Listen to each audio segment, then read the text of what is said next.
Thank you. Well, now we turn our focus to black entrepreneurship in the country. For that, we're now joined by Joseph Williams.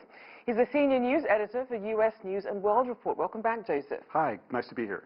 So let's start with the states that really tend to provide the best options for black entrepreneurs and the resources they need.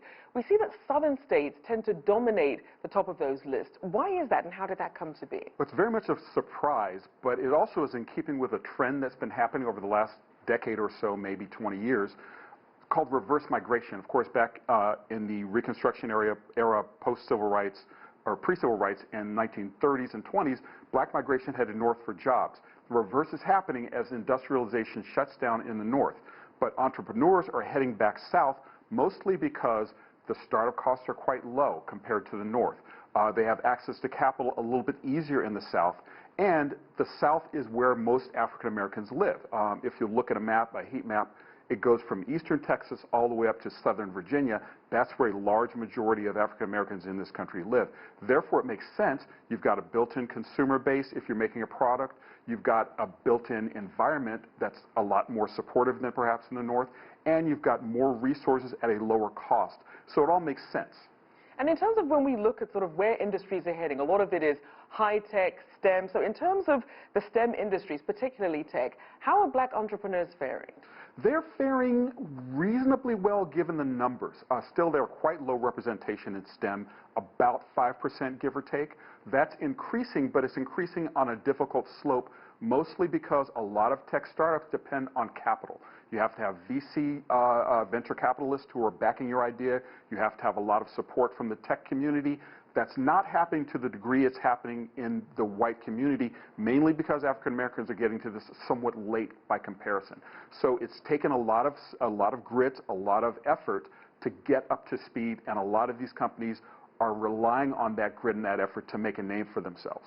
Now, it's interesting because obviously you have Silicon Valley over there in California, but you also have the majority of these entrepreneurs in the South. Is there any sort of disconnect, or how should perhaps black entrepreneurs be spreading out so that they can really get better access to some of these resources? Well, it's interesting because the South is, again, it's a more welcoming environment. It's something that you know. And one of the interesting things I found in the research is that you've got this civil rights axis from Montgomery to Atlanta, with Memphis at the north part of the triangle, which is fascinating because that's where a lot of the civil rights gains were made back in the 50s and the 60s. A lot of protests happened there, and it's an environment that is ripe for this kind of entrepreneurship.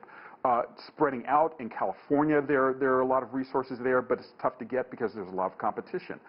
North Carolina is becoming a tech hub in the triangle between Duke University, University of North Carolina, and Wake Forest University, the research triangle they call it. A lot of black entrepreneurs are starting there because there's a lot of clientele there as well. And that's becoming known as a hub. So it just is a matter of what the comfort level is and what the startup costs are going to be, because of course California is going to be more expensive, Texas, Austin, etc. So it's spread out mostly along the Sun Belt. There are access to resources, but it's more difficult to come by the more crowded and the more entrepreneurs there are. So then, as you look at the efforts that are being made to really address the lack of capital investments when it comes to black entrepreneurship, are we seeing any improvements? It's on the margins. You have a few cities that are focusing resources on this. Atlanta, again, we mentioned it quite a bit. Atlanta is one of them, where you have a task force in Georgia, and you have an African-American mayor who has made it her business to try to generate and nurture startups. Same thing in Charlotte, North Carolina.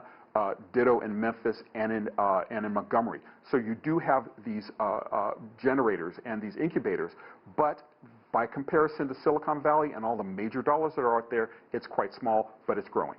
Now, obviously, all eyes are going to be on South Carolina as we head into this primary ahead of November's elections.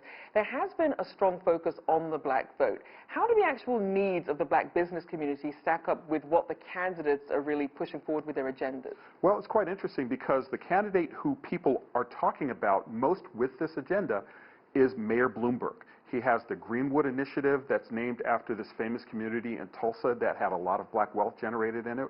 The one they're not talking about at all, practically, is Pete Buttigieg and his Marshall initiative named after Thurgood Marshall, or actually Douglas initiative named after Frederick Douglass, which has specific agendas for generating black businesses, generating black wealth through housing. Elizabeth Warren has a very good plan talking about stacking some $8 billion and using that as access to capital for business. But by and large, a lot of it are broad strokes in reforming criminal justice and in making equality in job acquisition the focus. Now, I also want to look at the biggest barriers, not just to starting a business, but also scaling it so that it ends up really giving the sort of generational wealth that we've seen white counterparts able to achieve. Sure. The biggest barrier besides access to capital is access to resources. We're talking about rent, we're talking about buildings, we're talking about hiring, and we're talking about human resource kind of agenda items. That's very difficult for small businesses to scale up, and it all goes back to how much money you have when you're starting. There are also a lot of businesses that are able to do this, but they have investors, they have family investors, they have savings, they rely on loans from banks, which is a little bit risky because, as many people would know, many small businesses fail.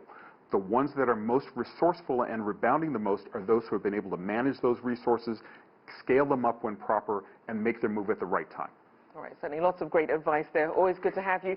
Joseph Williams there, Senior News Editor for US News and World Report.